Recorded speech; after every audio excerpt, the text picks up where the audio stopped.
أعوذ بالله من الشيطان الرجيم. بسم الله الرحمن الرحيم. نحمده ونصلي على رسول الكريم. أما بعد فأعوذ بالله من الشيطان الرجيم. بسم الله الرحمن الرحيم. تبارك الذي بيده الملك وهو على كل شيء قدير. الذي خلق الموت والحياة ليبلوكم أيكم أحسن عملا. আসসালামু আলাইকুম ওয়া রাহমাতুল্লাহ।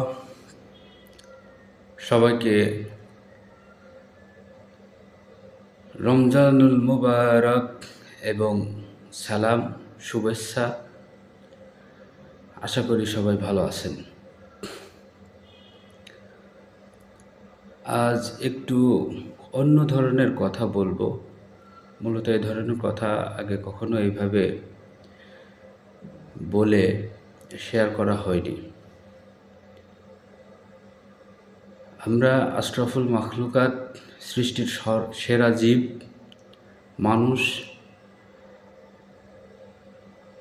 শুধু এই নয়, হুজুর পাক সাল্লাল্লাহু আলাইহি সাল্লামের উম্মত, শ্রেষ্ঠ উম্মত। সব দিক থেকেই আমরা আল্লাহ তাআলার অনেক বড় নিয়ামত পেয়েছি। আমাদের পরিচয়টা অনেক বড়। মানবতার মুক্তির দূত হযরত মুহাম্মদ সাল্লাল্লাহু আলাইহি ওয়াসাল্লাম শ্রেষ্ঠ মানুষ, শ্রেষ্ঠ শিক্ষক, শ্রেষ্ঠ নবী, শ্রেষ্ঠ রাসূল, সর্বযুগের সর্বশ্রেষ্ঠ মানুষ আমাদের হুজুর পাক সাল্লাল্লাহু আলাইহি ওয়াসাল্লাম। আমরা তার উম্মত। আল্লাহ তাআলা কুরআনুল কারীমের ভিতরে বলেছেন, আফা হাসিবতুম আন্নামা খলাকনাকুম আবাসাও ওয়া আন্নাকুম ইলাইনা লা তুরজাউন। তোমরা কি মনে করছো তোমাদেরকে অনর্থক এমনি এমনি সৃষ্টি করা হয়েছে? আল্লাহ তাআলা কুরআনের ভিতর বলছে যে আমাদেরকে কেন সৃষ্টি করেছে, তোমাদেরকে কেন সৃষ্টি করা হলো অনর্থক এমনি এমনি? আসলে ভাই, বন্ধু, আমাদেরকে আল্লাহ তাআলা এমনি এমনি কোনো উদ্দেশ্যবিহীনভাবে সৃষ্টি করেননি। ওয়ামা খালাকতুল জিন্নি ওয়াল ইনসা ইল্লা লিয়াবুদুন। আল্লাহ মানুষ এবং জিন জাতিকে শুধুমাত্র তার ইবাদতের জন্যই সৃষ্টি করেছেন। যখন রুহুর জগতে আমরা ছিলাম, আল্লাহ তাআলা সব রুহুকে একত্রে করে জিজ্ঞেস করেছিলেন যে আমি কি তোমাদের রব নই? তখন সবাই এক বাক্যে আমরা বলেছি, ক্বালু বালা, হ্যাঁ অবশ্যই, আমরা তখন সাক্ষ্য দিয়েছি।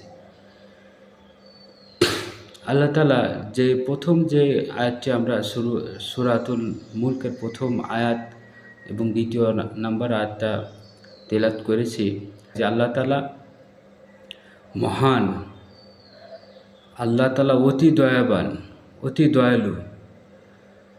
তিনি সর্বক্ষমতার অধিকারী। তার ক্ষমতার কাছে সবাই পরিভূত এবং দুনিয়াতে যত ক্ষমতাশীল ব্যক্তি, সংস্থা, যত কিছু আছে সব কিছুর উপরে তার কবজা। তার ক্ষমতার কাছে সবাই পরিভূত। এটি প্রথম আয়াতের শাব্দিক মোটামুটি অর্থ। এবং দ্বিতীয় আয়াতের অর্থ হচ্ছে এই যে আল্লাহ তাআলা হায়াত এবং মৌত, জীবন মৃত্যু দান করেছেন। এর মাঝে যে সময় হায়াত আমরা পেলাম, এই হায়াত দিয়ে তিনি পরীক্ষা করছেন যে আমাদের ভিতরে মধ্যে কে আমলে উত্তম। আমরা পৃথিবীতে এসে এই ভোগবিলাসের জীবন, আমাদের কর্মব্যস্ততা, এর মাঝেও আমরা কি আল্লাহ তাআলার কথা, আল্লাহ তাআলার যে দিন, আল্লাহ তাআলার যে হুকুম আহকাম, এগুলো পালন করছি কিনা, নবী করিম সাল্লাল্লাহু আলাইহি সাল্লামের তরিকা অনুযায়ী চলছে কিনা, মানুষকে সাহায্য করছে কিনা, দুর্বলের উপর আমরা জুলুম করছি কিনা, এই সমস্ত বিষয় আদিগুলো এর ভিতরে চলে আসে। আর আল্লাহ তাআলার দিন বাস্তবায়নের জন্য আমরা কি করতেছি, আল্লাহ তাআলা যেখানে আপনি আমাকে, মানুষকে এবং জিনকে শুধুমাত্র তার ইবাদতের জন্য পৃথিবীতে প্রেরণ করেছেন তার খলিফা হিসাবে। আজ ভাই আপনি একটা কথা স্পষ্টভাবে বোঝেন, আল্লাহ আপনাকে কেন সৃষ্টি করলো। দুনিয়ায় আপনি উল্লেখযোগ্য কোনো কিছুই ছিলেন না, আপনার কোনো অস্তিত্বই ছিল না। মায়ের গর্ভে একটা নাপাক ফোঁটা পানি, সেইটি আল্লাহ তাআলা ডে বাই ডে প্রসেসিং করে সেখান থেকে অস্তিত্ব, বিলীন থেকে অস্তিত্ব দিয়েছে। আপনি আমি দুনিয়ায় এসেছি, ভূমিষ্ঠ হয়েছি,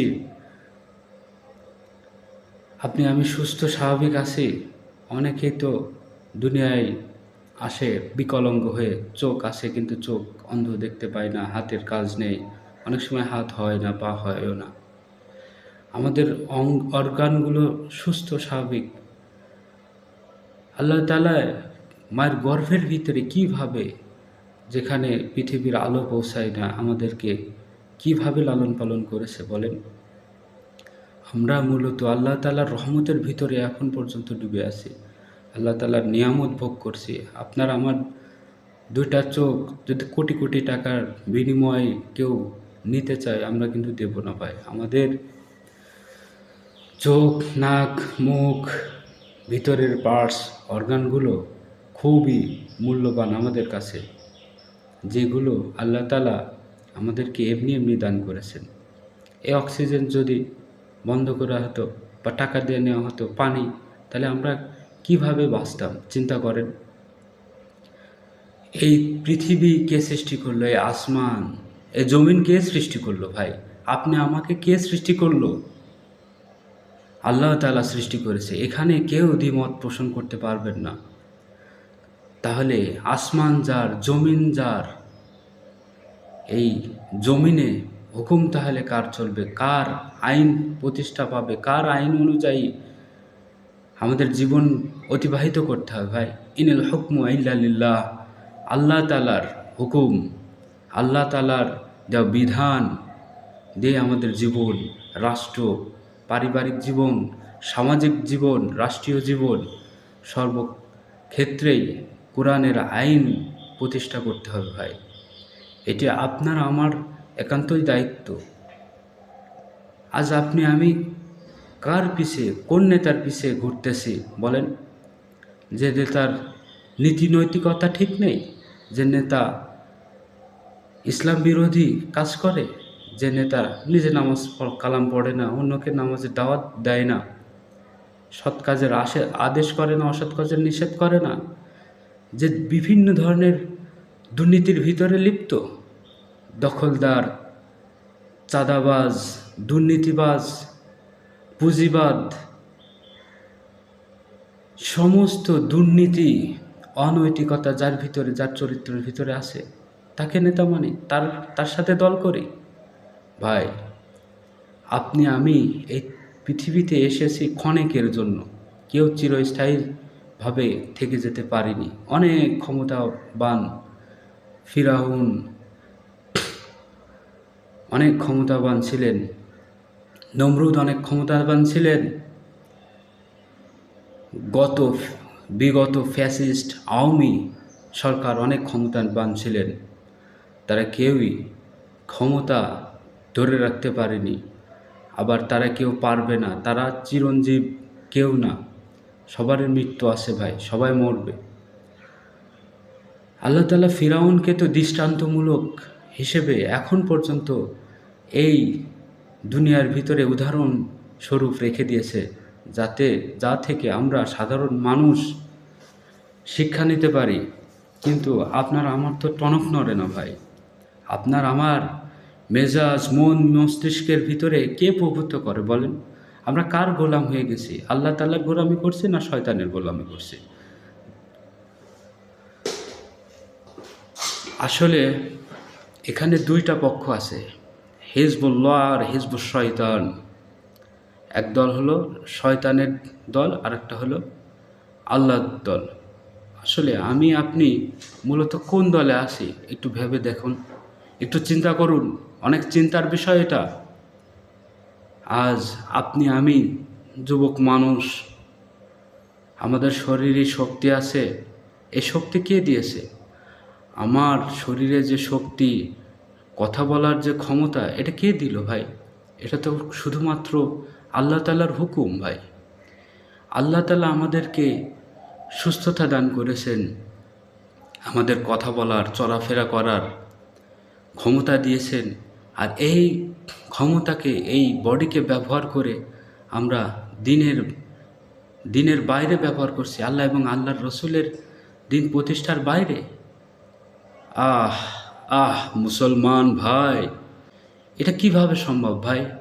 আমরা আল্লাহ তাআলার জমিনে বসবাস করে, আল্লাহ তাআলার নিয়ামত ভোগ করে তার বিরুদ্ধেই জিহাদ ঘোষণা করছি, তার দিনের বিরুদ্ধে, রসুল সাল্লাহ সাল্লাম এবং আল্লাহ তাআলার বিরুদ্ধে জাটাচ্ছি।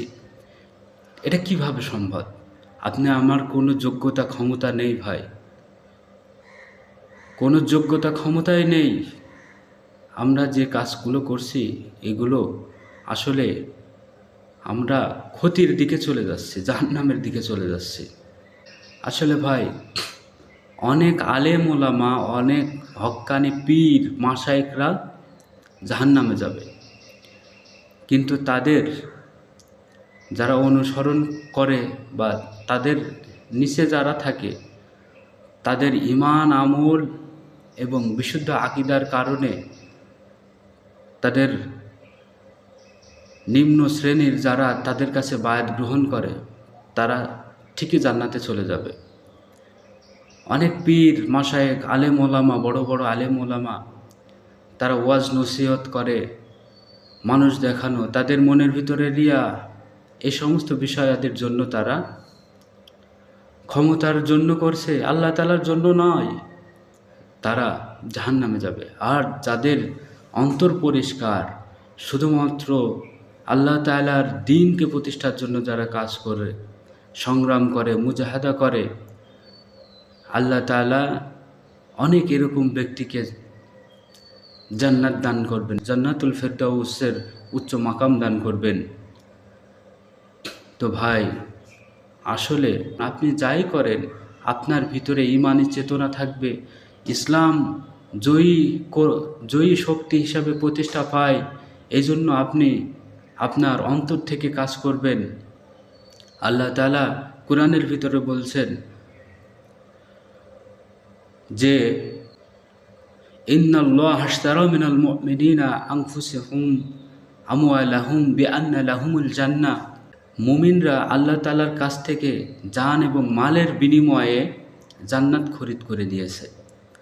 তাহলে ভাই, স্পষ্ট কথা, জান এবং টাকা পয়সা, সম্পদ, এইগুলোর বিনিময় করতে হবে আল্লাহ তাআলার কাছ থেকে, না হলে জান্নাতটা আসলে এত সহজভাবে আসবে না। সত্যের, হকের পক্ষে, ন্যায়ের, নিষ্ঠার পক্ষে, ইনসাফের পক্ষে আপনার অবস্থান থাকতে হবে। আপনার অবস্থান যদি হয় দুর্নীতিবাজের পক্ষে, আপনার অবস্থান যদি হয় দখলদারের পক্ষে, আপনার অবস্থান যদি হয় ঘুষখোরের পক্ষে, আপনার অবস্থান যদি হয় জেনাকারীর পক্ষে, যাদের সাথে মিশছেন তাদের নীতি নৈতিকতা দুর্নীতি দিয়ে ভরা, এই সমস্ত লোকের সাথে যদি আপনি মেশেন, আপনার কাল কিয়ামতের ময়দান, হাসরের ময়দানে আপনি তাদের সাথেই উঠবেন। আর তারা যেখানে স্থান পাবে, আপনার স্থানও সেই জায়গায় হবে। আর যদি আপনি হক, ইনসাফ, ন্যায়ের পক্ষে থাকেন, মুজাহিদদের সাথে থাকেন, যাদের মনে আকাঙ্ক্ষা আছে দিন প্রতিষ্ঠার, তাদের এই সমস্ত লোকের পক্ষে থাকেন, তাদের সাথে চলেন, শরিয়ার বিধিবিধানগুলো মেনে চলেন, তাহলে ইনশাল্লাহ আশা করা যায় আপনাদের হাসর নাসরও এই সেই সাদিকিন, সিদ্দিকিন, মুজাহিদিন এনাদের সাথেই হবে ইনশাআল্লাহ। ভাই, কোন রাষ্ট্র বাস্তবায়নের জন্য আমরা লক্ষ্য স্থির করছি, কার সাথে চলছি? যেখানে সুদ ভিত্তিক রাষ্ট্র ব্যবস্থা, যেখানে আপনি আমি সবার যে অর্থনৈতিক ব্যবস্থার ভিতরে আসে, এখানে সুদ, প্রত্যেকটা ব্যাংকিং খাতেই সুদ রয়েছে ভাই। এই অর্থনীতি ব্যবস্থাকে আপনি কিভাবে পরিবর্তন করবেন? বিকাশ, নগদ, রকেট, বিদ্যুৎ বিল লেট হয়ে গেলে পরবর্তীতে জমা দিতে গেলে আপনি সুদ দেওয়া লাগবে। পানির বিল, গ্যাসের বিল, সমস্ত জায়গাতেই আপনাকে সুদ দেওয়া লাগবে। আপনি আমি ভাই এইভাবে যদি সিয়াম সাধনার মাস, আমি রোজা তো ঠিকই রাখছি, কিন্তু আমাদের রোজা কি আদৌ যে উদ্দেশ্য রাখা, সেই উদ্দেশ্য সফল বাস্তবায়িত হচ্ছে না ভাই। আল্লাহ রসুল সাল্লাল্লাহু আলাইহি সাল্লামের সময় বদর প্রান্তরের 17 রমজানে সবাই সাহাবে আজমাইনরা রোজা রেখেছেন। সেই রোজা আল্লাহ রসুল ভাঙতে বলেছেন। কেন? যে আমরা যে রোজা থেকে কি শিক্ষা পেলাম? রোজা থেকে আমাদের নৈতিক চরিত্র গঠন, ইমান বৃদ্ধি এবং ইসলাম প্রতিষ্ঠার জন্য নিজেদের ভিতরে তামান্না তৈরি হওয়া, ইচ্ছা জাগ্রত হওয়া, ইসলামের জন্য সব কিছু করা সম্ভব, এটা বাস্তবায়ন হওয়া, যুদ্ধের ময়দানে না খাওয়া দাওয়া, পেটে ক্ষুধা নিয়ে যুদ্ধের ময়দানে প্রবেশ করা, এই যে মন মানসিকতা সাহাবে আজমাইনদের ছিল, এর জন্যই রোজার যে উদ্দেশ্য, এই উদ্দেশ্য সাধন হয়। আল্লাহ রসুল সাল্লাল্লাহু আলাইহি সাল্লাম তিনি রোজা ভাঙতে বলেছেন। আর আমাদের রোজা আমরা রাখছি ঠিক আছে, কিন্তু এ সমস্ত বিষয়, সুদ, হারাম, ঘুষ, সমস্ত কিছুই চলছে। খালি পানাহার থেকে বিরত থাকার নামে রোজা না ভাই। দিন প্রতিষ্ঠার লক্ষ্যে নিজের ইমান আকিদাকে পরিশুদ্ধ করা, এই সিয়ামের মাসে এই জিনিসগুলো নিজের ভিতরে ঢোকানো ভাইয়া। তো অনেক কথা বলে ফেললাম ভাই। আমরা যেভাবে সমাজ, ব্যক্তিগত জীবন, পারিবারিক জীবন, রাষ্ট্রীয় জীবন অতিবাহিত করছি, এসব আসলে যেভাবে চলছে, আমাদের সমাজ যেভাবে চলছে, এখানে শরিয়ার বিধিবিধানগুলো লঙ্ঘন করা হচ্ছে। 1 টাকা 1 পয়সা সুদ খাওয়া মানে আল্লাহ এবং আল্লাহর রসুল সাল্লাল্লাহু আলাইহি সাল্লামের বিরুদ্ধে জিহাদ ঘোষণা করা। আল্লাহর জমিনে আল্লাহর নিয়ামত ভোগ করে আল্লাহর সাথেই, আল্লাহর রসুলের সাথে জিহাদ ঘোষণা করা, এটা কেমন কথা ভাই? আসুন আমরা আমাদের নীতি নৈতিকতা পরিবর্তন করি, মন পরিবর্তন করি, ইসলামের সঠিক বুঝ আল্লাহ তাআলা আমাদেরকে যেন দেন, সেই দোয়া প্রার্থনা করি আল্লাহর কাছ থেকে। এবং যারা অন্যান্য ভাই আছেন, যারা দেশকে সুন্দরভাবে দেশ পরিচালনা করতে চান, আসুন আমরা কাঁধে কাঁধ মিলিয়ে, গ্যাঞ্জাম ফ্যাসাদ নয়, মারামারি, দাঙ্গা, চাঁদাবাজি, খুন খারাপি, নীতি নৈতিকতার অবক্ষয় করে আমাদের সমাজ নষ্ট করে আমরা এইভাবে দুর্নীতিবাজ সমাজ প্রতিষ্ঠা করে দুঃখী মানুষের পেটে লাথি মেরে আমাদের ভাই কখনোই উন্নতি সাধন সম্ভব না। এদেশের সাধারণ আপামর জনগণ এদেশের সম্পদ। জনগণের যান মালের নিরাপত্তা দেওয়া, জনগণের পাশে দাঁড়ানো এদেশের সরকার যারা গঠন করেছেন। জনগণের সম্পদ মানে রাষ্ট্রের সম্পদ, তাদের জানমালের নিরাপত্তা দেওয়া রাষ্ট্রের কর্তব্য, তাদের পাশে থাকা রাষ্ট্রের কর্তব্য। তাদের জানমালের নিরাপত্তার ব্যতি রেখে চাঁদাবাজি, লুণ্ঠন, দখলবাজ এ সমস্ত করা যাবে না। যারা সরকার গঠন করেছেন, এলাকায় বিভিন্ন নেতা আছেন, এমপি আছেন, সংসদ সদস্য আছেন, মহল্লায় পাড়ায় যারা নেতা আছেন, তাদের দৃষ্টি আকর্ষণ করে বলবো, ভাই আমি একই এলাকায় বসবাস করি, আপনি আমার ভাই, আপনি আমার রক্তের ভাইও হতে পারেন, আমার চাচা পাড়া প্রতিবেশী হতে পারেন। সর্বোপরি কোনো না কোনোভাবে আপনি আমার শুভাকাঙ্ক্ষী। আপনি যদি আজ মারা যান, আপনার কবর আমি খুঁজব। আপনি যদি আজ মারা যান, আপনার দাফন কাফনের ব্যবস্থা আমি করব ইনশাল্লাহ। আমি বলতে আমরা যারা একই সাথে বসবাস করছি তাদের কথা বলছি। ভাই, এখানে মারামারি, লুটপাট, খুন, রাহাজানি, অনৈতিকতা সৃষ্টি করে আমি বলেন কয়দিন বাঁচব? মরার পরে কবরে কিন্তু 3.5 হাত জায়গার বেশি কেউই পাবে না। অতএব আপনাদের কাছে একটাই কথা, অনুরোধ, ভাই, এই সমস্ত বিষয়াদি বন্ধ করুন। মানুষের পাশে দাঁড়াবে, এটাই মানুষের পরিচয়, মানুষের বড় পরিচয়। একজন অসহায়ের পাশে একজন দাঁড়াবে, মজলুমের পাশে একজন ন্যায় এবং ইনসাফের কথা বলবে, কাঁধে কাঁধ রেখে তার আপদ বিপদে সে সাহায্য করবে। এটাই হলো মানুষের মহানুভবতা, মানুষের বৈশিষ্ট্য। অন্যথায় কেউ যদি সন্ত্রাসী কর্মকাণ্ড করে থাকেন, যারা সরকার গঠন করেছেন, বিভিন্ন পর্যায়ের নেতাকর্মী যারা দল করেন, সরকার প্রতিষ্ঠার পরে বিভিন্নভাবে বিভিন্ন জায়গায় আমরা প্রত্যক্ষদর্শী হয়েছি।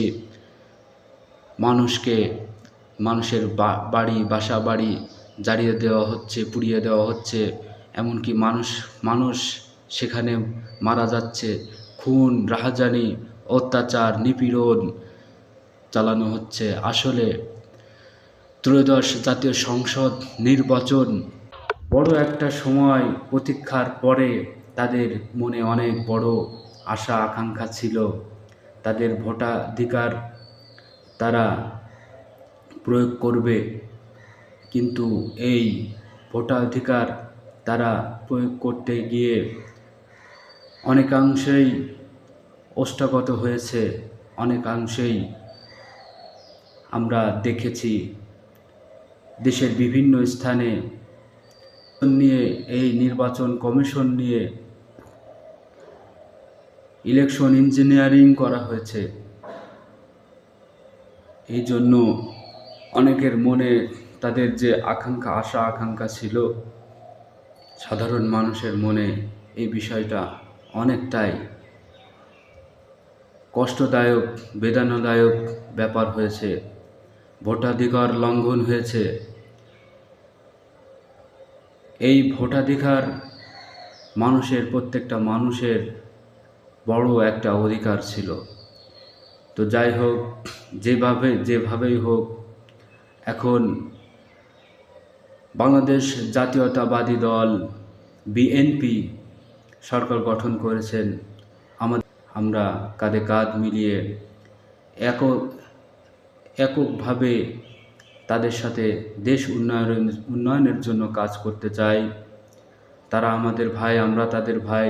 তাদের বিপদ আপদ, আমাদের বিপদ আপদ, দেশ সবসময় যাতে তারা আমাদের পাশে থাকেন, এই আহ্বান জানাবো সবাইকে। এবং আপনাদের নৈতিক দায়িত্ব কর্তব্য, এই যে দেশের আপামর জনতা যারা যেখানেই ভোট দেয় না কেন, যে দলই করুক না কেন, তারা দেশের জনগণ। আর আপনারা সরকার গঠন করেছেন, আপনাদেরও দায়িত্ব দেশের জনগণের জানমালের নিরাপত্তা প্রদান করা এবং তাদের পাশে এসে দাঁড়ানো। এতে যদি আপনারা চিন্তা করেন যে তারা অন্য দলের লোক, তারা আমাদের দলীয় লোক না, সে অন্য জায়গায় ভোট দিয়েছে, আসলে এটা আপনি আপনার দায়িত্ব বোধ থেকে সরে যাচ্ছেন। রসুল সাল্লাল্লাহু আলাইহি ওয়াসাল্লামের জামানায় যারা ইহুদি নাসারা ছিল, তারা